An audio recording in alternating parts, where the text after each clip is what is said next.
네, 정부가 지방 국립대병원을 필수 의료기관으로 육성하는 필수 의료 혁신 전략을 내놨습니다. 윤석열 대통령은 의대 정원 확대 방침을 재확인하면서 현장 전문가들과 소통하겠다고 밝혔는데요. 자세한 내용 정형선 연세대 보건행정학과 교수와 알아보겠습니다. 어서 오십시오. 네, 윤석열 대통령이 이번 논의가 이루어지게 된 배경과 관련해서 국민의 건강 그리고 생명과 직결된 지역의 필수 의료가 붕괴가 되고 있고 지역 간의 격차도 심각한 수준이다 이렇게 지적을 했습니다. 자, 현재 이 지역 필수 의료 위기에 대해서 어느 정도 심각성을 인지하고 계신지요? 네, 아마 최근에 그 언론 보도나 주변의 상황을 보면서 많은 국민이 아마 인지를 하고 계실 텐데요. 예. 뭐 응급실을 찾아서 헤매다가 그 골든타임을 놓친다든지, 그리고 뭐 어린아이가 그 소아과 찾지를 못해가지고 야간이나 휴일에 헤맨다든지, 뭐 우리가 흔히 보건소 같은 데서 일정한 그 역할을 하는 공중보건의들도 지금 그 부족해서 그 수가 줄고 있거든요. 예. 그래서 필수 의료라고 흔히 불리는 그런 부분들이 제대로 지금 충족되지 못하는 상황이 계속되고 있죠. 예, 이번에 나온 이 전략의 내용을 좀 정리를 하자면 결국에는 지역의 국립대병원을 그러니까 수도권 대형 병원 수준으로 역량을 강화를 하겠다. 그래서 말씀하신 그런 응급실 뺑뺑이도 막고 그리고 수도권 큰 병원으로 가서 진료를 받을 필요 없이 지역에서도 중증 질환을 치료할 수 있을 만큼 우수 인력을 확보를 하고 양성을 할 수 있게끔 그만큼 투자를 하고 지원을 하겠다 이런 내용이었거든요. 어떻게 보셨는지요? 예, 뭐 그 대책대로만 된다면 뭐 더할 나위 없이 좋겠죠. 그동안에 이제 뭐 지난 정부도 그렇고 현 정부도 초기에 계속 뭐 그런 정책을 실현하려고 여러 가지 시도를 해왔는데요. 예. 아마 이번에 이제 특히 그 부분을 특히 지역의료의 어떤 이런 여러 가지 언론 보도나 이런 거를 반영해서 좀 더 확실하게 하겠다는 것 같고, 특히 이제 국립대병원의 경우 그동안은 아무래도 교육부 소관으로 돼 있다 보니까 이 보건의료 이슈 이외의 것에 치중하는 그런 상황이 많이 벌어졌어요. 예를 들어서 그 서울대병만 하더라도 그 일반 어떤 국립병원에 요구되는 공공의료라든지 이런 쪽에만 그 몰두하기는 한계가 있기 때문에 수입이 되는 어떤 건강 검진이라든지 뭐 이런 쪽에 상당히 치중하기도 하고 뭐 이런 현상이 있었죠. 근데 이번에 대책을 보니까 그 부분들을 확실하게 이제는 보건복지부의 어떤 산하로 두어서 전체 그 의료 체계 안에서 국립병원이 3차 병원으로서의 어떤 핵심적인 역할을 할 수 있는 그게 이제 지역 의료 체계의 핵심인데 그런 부분을 하겠다고 하는 거 보니까 아마 좀 기대를 해볼 만하지 않을까 생각을 하고 있습니다. 예, 소관부처를 교육부에서 보건복지부로 옮겨서 좀 균형 있는 그런 지역 그게 굉장히 의료를 중요한 게 우리가 경험상 옛날에 이제 지방의료원이라는 게 있는데 그것도 행안부, 뭐 행자부 옛날에 뭐 이런 소관이에요. 그러다 보니까 아무래도 보건의료보다는 여러 가지 다른 그것에 치중을 할 수도 있는 그런 상황이었는데 그게 이제 보건복지부의 어떤 운영 관리 관할로 들어오면서 많은 그 지역으로 해서 역할을 하는 그런 쪽으로 변해오고 있거든요. 그런 거 생각할 때 아마 국립병원이 그렇게 된다는 거는 획기적인 변화를 기대할 수 있을 것으로 생각이 됩니다. 알겠습니다. 자, 그리고 필수 의료 붕괴를 막기 위한 대책도 나왔습니다. 방안에 대한 내용도 나왔는데 필수 의료 패키지 집중 지원 이렇게 해서 뭐 필수 의료 수가를 인상하고 또 근무 여건 그리고 뭐 안정적인 진료 환경을 만든다. 뭐 이렇게 할 수 있게끔 집중적으로 지원을 하겠다. 그래서 피부과나 성형외과 같은 미용 쪽으로 빠지지 않게끔 하겠다라는 내용이었거든요.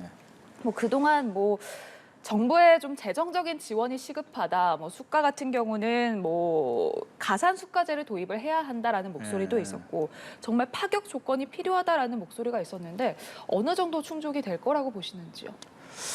사실 그 대책 또한 그동안에 계속 뭐 현 정부도 초기에 계속 그랬고 과거 정부도 강조하고 실제로도 그 지원책들을 필수 의료를 위한 여러 가지 지원책들을 내세워 왔습니다.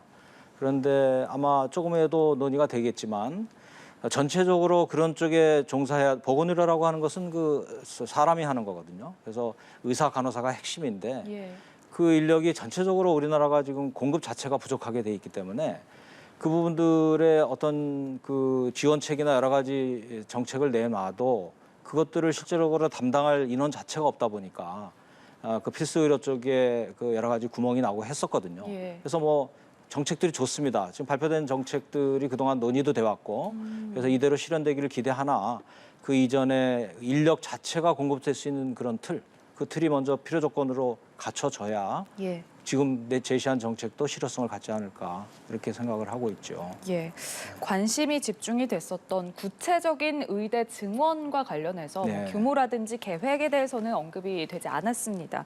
2025학년도 입시부터 이제 네. 의대 증원이 적용이 될 것으로 전망이 돼서 사실 좀 내년 상반기에는 좀 구체적인 규모라든지 계획이 좀 나와야 하지 않을까요? 예.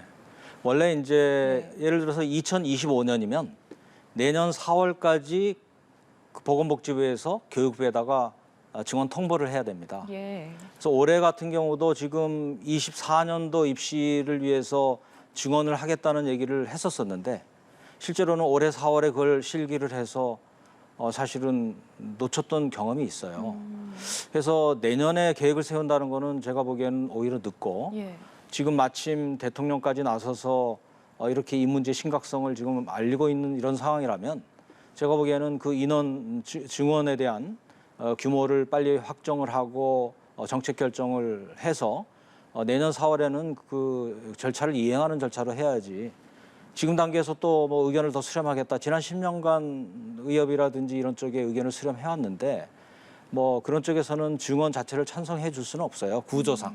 예. 의협이 직선제로 뽑히는 상황이라서 회원들인 의사들과 개원이들이 반대하는 입장을 그대로 찬성을 공식적으로 할 수는 없습니다. 그래서 내가 보기에는 정책적으로 강력한 의지를 갖고 추진을 하고 거기에 맞춰서 그 의사들이 진정으로 요구하고 있는 여러 가지 인센티브라든지 뭐 이런 쪽을 보완하는 정책으로 가야만 실제 과거에 그 반복되는 뭐 증언을 할 듯이 하다가도 정치적으로 포기하고 하는 이런 그것이 반복되지 않을 수 있지 않을까.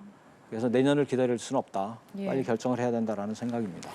정원 확대에 찬성하는 전문가들도 네. 이제 그 규모라든지 속도에 조금씩 좀 차이가 있어서 네. 그러니까 우선은 300명에서 500명 정도 뭐 조금씩 점진적으로 확대하는 방안이 있고 한 번에 1000명 이상을 뽑는 이런 방안으로 지금 갈리는데 각각의 효과에 대해서 좀 설명을 해주신다면요? 뭐 300에서 500명 정도면은 한 10% 정도 증원인데요. 예. 지금 그렇게 하기에는 지금 지난 20년간 그 인원이 축소돼서 지금까지 왔어요. 예. 뭐 여러 가지 통계들이 다 뒷받침되지만은 지금 현재의 어떤 대학 의대 졸업생 수로는 도저히 지금 충당할 수가 없는 상황이라서 지금 그 인원을 뭐 300명, 500명 이런 수준을 가지고는 아예 그 제가 보기에는 뭐 그동안에 누적된 것을 충족은커녕 전혀 그 효과가 없을 것 같고요. 최소한 1000명 이상을 증원을 하고 그래야 그것이 한 10년 후에나 배출이 되잖아요. 의사들이라는 게 교육기간이 길고 인턴 레지던트해서 그때 조금씩 효과가 나는 거죠.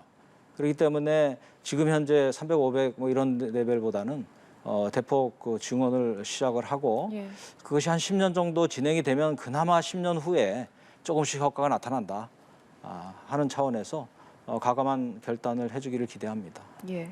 2000년 초반에 의대 이제 정원이 축소가 된 이후에 2010년도에 이제 교수님께서 의대 정원을 네. 늘려야 한다. 이렇게 칼럼을 기고를 하셨거든요. 당시에 좀 정원을 확대해야 한다라고 주장하신 근거가 있을까요? 네.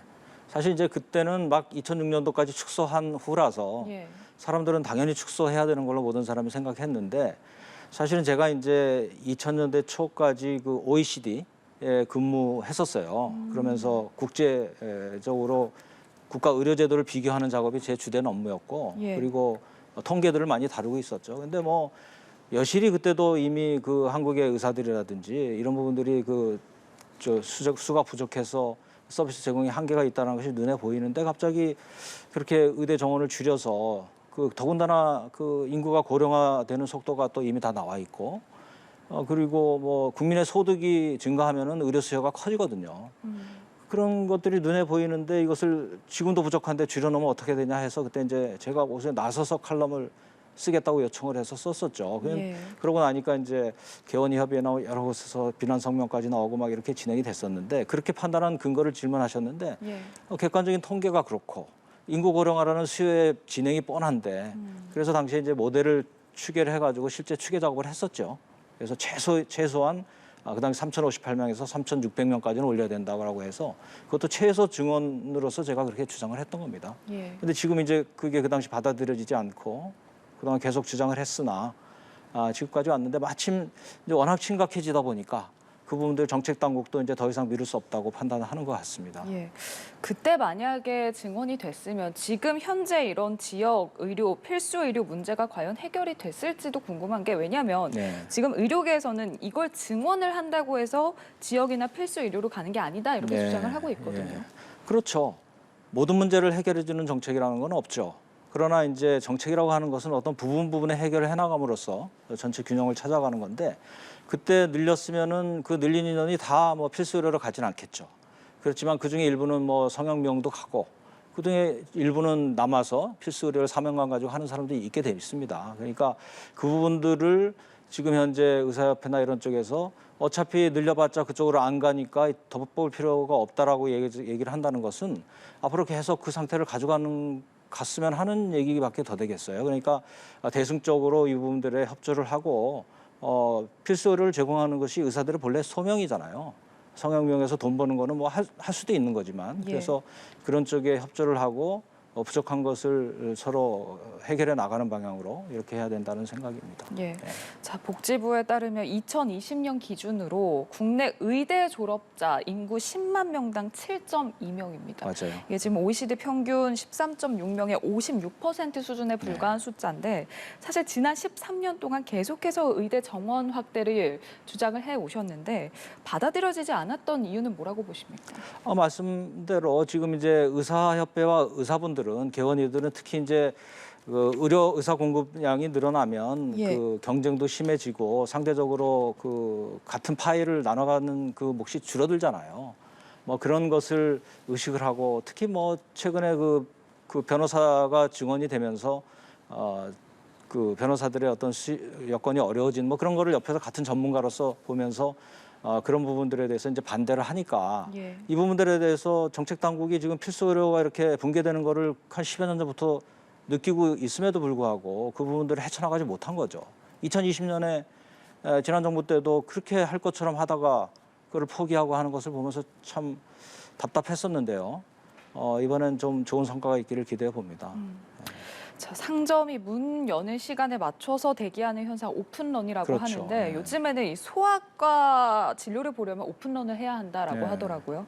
그래서 부모가 출근하기 전에 미리 이제 병원에 가서 대기표를 뽑고 기다려야 하는 상황인데 이 필수 의료 공백이라는 게 이제 머지않아서 온다 이런 미래 얘기가 아니라 지금 당장 현실화한 상황이지 않습니까? 이번에 정부 조치로 과연 이제 시민들이 체감하기에 이 필수 의료 공백이 어느 정도 해소가 될지 좀 어떻게 예상을 하고 계신지? 네, 그 문제는 오늘의 문제가 아니라 이미 한참 된 문제죠. 정말 그 부모들의 입장에서는 심각한 문제입니다.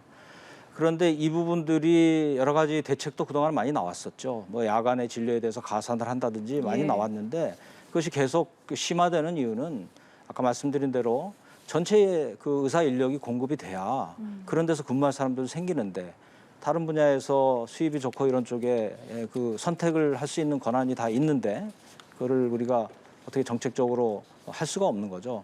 제가 보기에는 이번 대책이 그 문제를 해결한다. 전혀 해결 못합니다. 제 말씀은 그런 대책으로 해결될 성격은 벌써 됐었고 그러나 정부나 정책으로서 그렇다고 놔둘 수 없어서 여러 가지 대책을 내세우지만 다만 장기적으로 의료 인력이 충분히 공급되는 시그널이 간다면 아마 이런 부분들이 해결의 실마리를 찾지 않을까. 그래서 필요 조건인 의대 증원이 전제가 되면 앞으로 5년, 10년 후에 차츰 이 문제들이 조금씩 풀려나간다. 이렇게 생각을 합니다. 알겠습니다. 정형선 연세대 보건행정학과 교수와 이야기 나눠봤습니다. 오늘 말씀 고맙습니다.